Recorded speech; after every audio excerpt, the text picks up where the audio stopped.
हा एक अर्ज आताच भरा, नाहीतर तुमचं रेशन कार्ड बंद होऊन जाईल. हो, तुम्ही खरं ऐकलंय. आता सरकारने सर्वांना हा अर्ज भरणे बंधनकारक केला आहे आणि जो कोणी हा अर्ज भरणार नाही, त्यांचं पूर्ण रेशन आता बंद होणार आहे.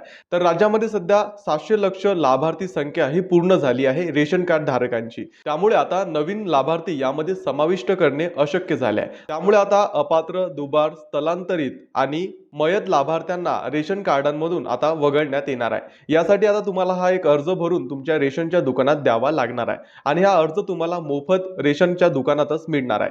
आता हा अर्ज घरी आणल्यावर तुम्हाला या अर्जाला भरायचा आहे आणि हा अर्ज काही कागदपत्र जोडून तुम्हाला तुमच्या रेशनच्या दुकानात सबमिट करायचा आहे. यामुळे काय होईल की जे अपात्र, दुबार किंवा मयत झालेले लाभार्थी आहे ते रेशन कार्ड मधून वगळले जातील आणि नवीन लाभार्थी रेशन कार्ड मध्ये समाविष्ट करणे सरकारला सोपं जाईल. त्यामुळे आता हा अर्ज सर्व रेशन कार्ड धारकांना भरायचा आहे. हा अर्ज जर तुम्हाला डाउनलोड करायचा असेल तर हा अर्ज आपल्या इंस्टाग्रामच्या ग्रुपमध्ये देण्यात आलेला आहे. त्यामुळे आपल्या बायोमधील लिंकवर क्लिक करून आपल्या इंस्टाग्रामच्या ग्रुपमध्ये समाविष्ट व्हा आणि जास्तीत जास्त रेशन कार्ड धारकांपर्यंत ही महत्त्वाची माहिती शेअर करायला विसरू नका.